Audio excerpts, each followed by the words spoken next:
Good day, folks, and welcome to another episode of our weekly breakdown and outlook.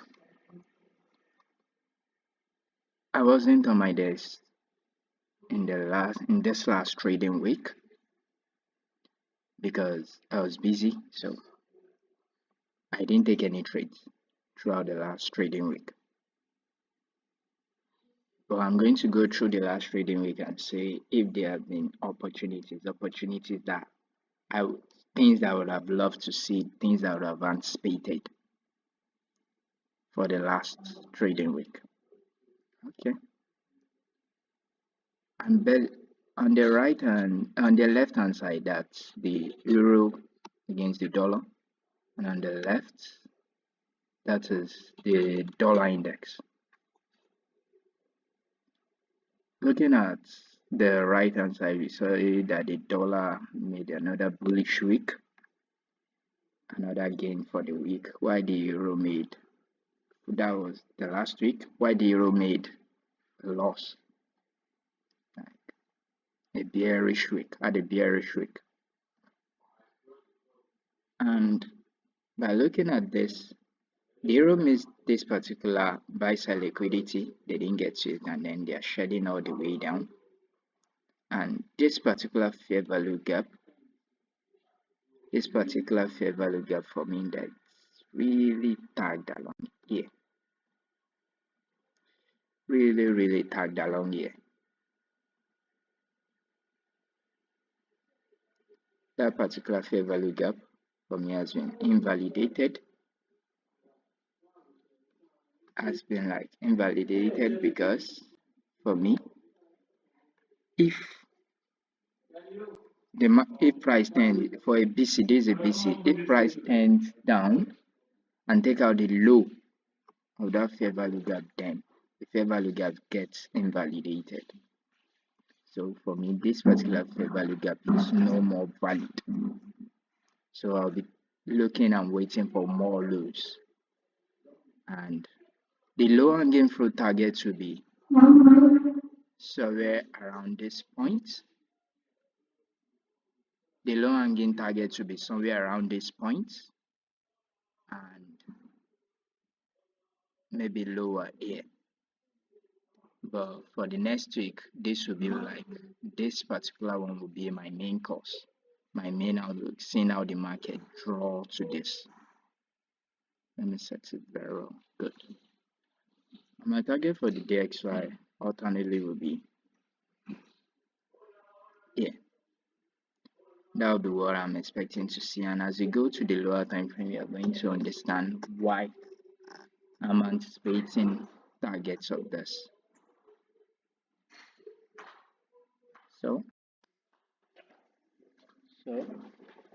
going to the daily, looking at the daily, this particular fair value gap around here that was tagged here and all the way up has been invalidated by this. This should not be an incentive to send us up anymore, and so they have invalidated this. So this is my target coming into the week. Next trading week, I'll be anticipating going low as here and entering this next BC. I'm not categorically stating that once we enter this BC that we are going to see price push up, but I expect us to take this out, to go as low as this. That's my target for the week. That's why I anticipate going into the next week. And for the dollar index, I'm anticipating this particular buy side to be taken out. So as this buy side is taken out, I'm also watching for this sell side to be taken out on the euro. So that's the target going into next week. So going by what happened in the last trading week, looking at this is where the market opened, and by looking at this, you'll see that the sell side target, the low hanging fruit was sell side liquidity target, the low hanging fruit was here first. So Monday didn't get it, Tuesday didn't get it, and then we just breeze through it on Wednesday. And going to the lower time frame, I would have been anticipating that particular target to be breached through. So the week formed something like this. They opened Sunday evening like this, maybe made the high Monday, Tuesday, and then made the low of the week, maybe Wednesday, Thursday, then closed at this point, Friday.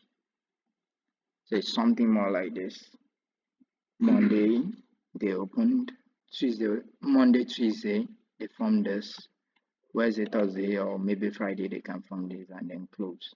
So this is like a classic bearish candle.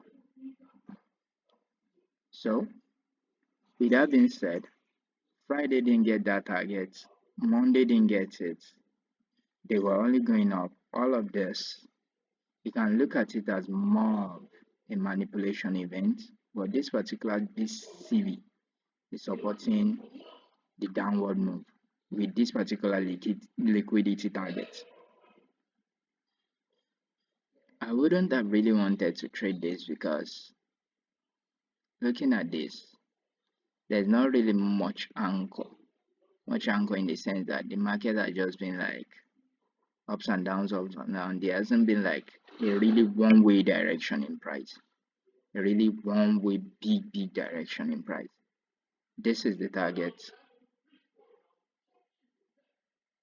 The market ended up made a new high, retraced, made a new high, then took out that low,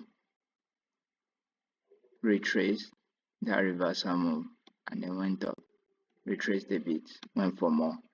That was it to get that.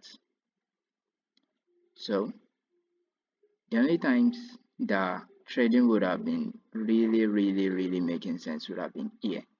You might not be able to anticipate everything that happened on Tuesday here, and then but Wednesday you could have seen this target being breached through, this retracement, and then gotten something here. But it wasn't on my desk. If I was on my desk, maybe I could have seen something that might trip me into a trade. So looking at gold,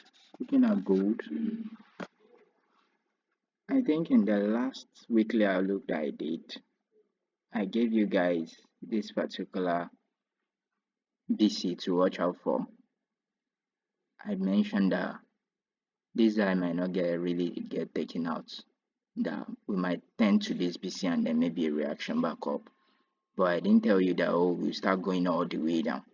So, and this particular last trading week, and at the point was down here. If you are really active on the chart, at a point you'll be seeing it down here, and then everybody will start getting scared that, oh, maybe it's going down all the way down. No, it's just coming in to claim this fair value gap here, and then they are sending it back up. So for the next trading week, my main focus will be here, this buy side liquidity.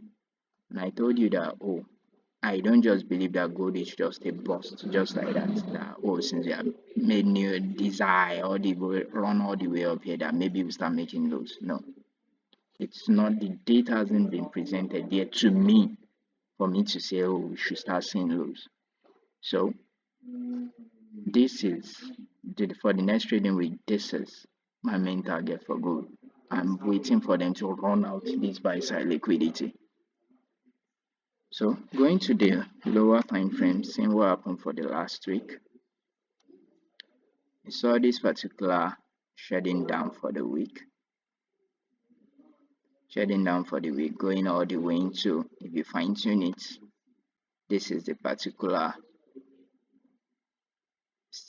BC for the daily chart. This is the particular BC. So shedding through it, this is a particular BC that was targeted, and then they shed all the way down to enter that particular BC and then run all the way up. So I'm expecting a target of this. And opportunities that would have ensued since all this shedding down, I might not really catch this particular going down because, like I told you, gold my deck will sit here, maybe retreat all the way and then go back up. But I was anticipating, okay, when we get into this BC, I'm anticipating longs going back up. So where I could have taken a trade, where I would have been anticipating and taking my trades will be after they entered this BC, I would have waited to see what the market will give me. What the market will give me in terms of, okay, they have entered this BC, entering this BC, entering the particular BC on the daily and the weekly, we have entered it. This is a particular CB. The first thought going through my mind will be, how do they want to react to this BC? They retrace into this BC and then went back into the BC, into the CB. They retrace into the CB, went back into the BC.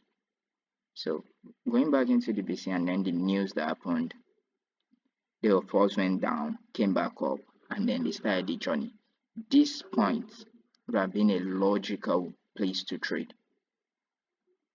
How would it have been a logical place to trade? Because this particular down close candle is another block, retrace to the other block. With this particular move, retrace to the other block, come back again for it and then send it up.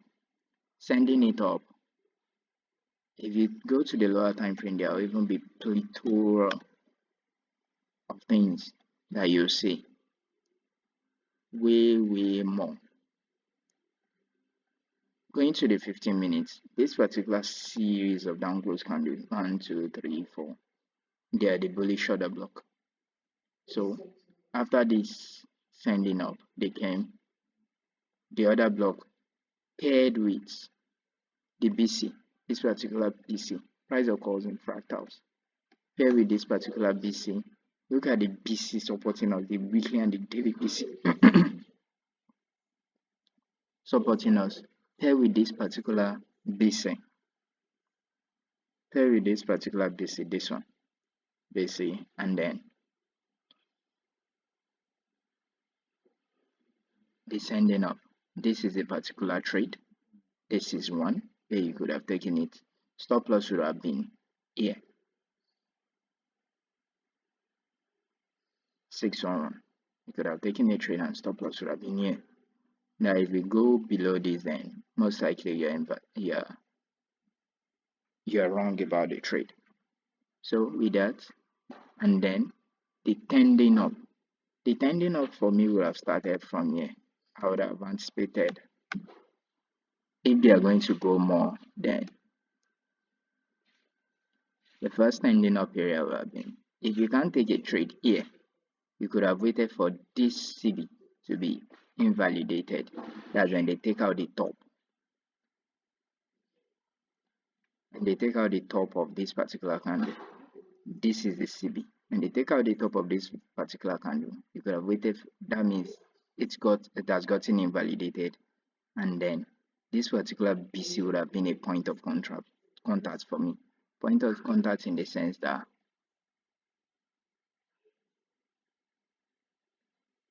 I would have been watching for this particular BC, for them to retrace into this particular BC and then look for longs. Look for longs at least to target the first low hanging fruit, the closest low hanging fruit of this, and then maybe if they have more momentum, this. So with that being said, I would have been waiting for this BC. I'm waiting for that BC. If we go to the 15 minutes,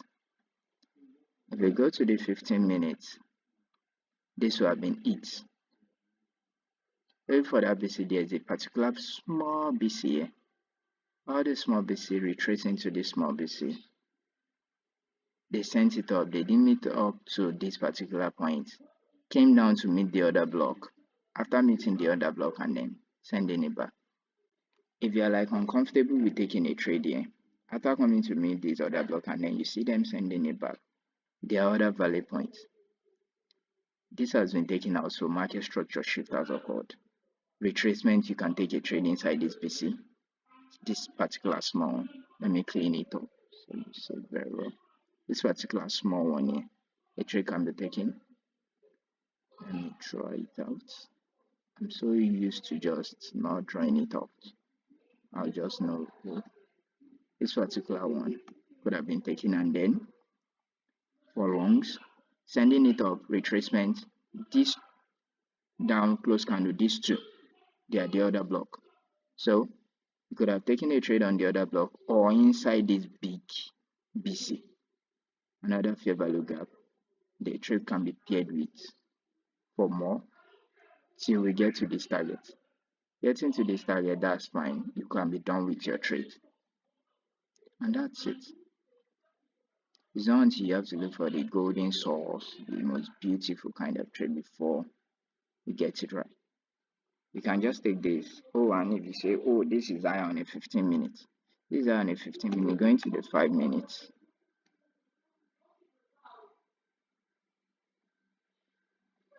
This is high on a 15 minutes, and then going to the 5 minutes, you're like, oh, what is this? I can't take my trades with the 15 minutes. This is everything. This is everything. The CB here was not invalidated. This then come down to take it out. The other block here wasn't taken out. This particular two down close candle wasn't taken out. So, and then the market structure shift. This market structure shift immediately. You start tagging. This particular fair value gap DPC, they retrace all the way to it. Ultimately retracing up to it. This is the target. Now, if you didn't get this, the other option would have, if you are using the 5 minutes, would have waited for this particular CB, this sell side imbalance, buy side inefficiency, this particular CB to be invalidated. Where is the CB? This is it, this particular point. But you know, I love waiting for the candle itself that is like anchoring to the CB to be taken out, then I know it's invalidated, to be really, really sure. So after it got invalidated here, this particular one is what I would have been anchoring my trades on. This particular BC here. BC, this small BC here, and maybe the other block. That's what I would have been anchoring on for this. So I could have placed the trade here and then waited if it comes down all the way even more. Place more here for this. Stop loss would have been here. Stop loss would have been here. Trades would have been here. And then let's see how it reacts here. That would have been my target. So, and that would have been the trade. So that's for. So I'll most likely be waiting patiently and then waiting for this particular buy side liquidity for gold. This will be my weekly target. I'm expecting a bullish week for gold going into the next trading week. So thank you folks. Till next time. Have a lovely day.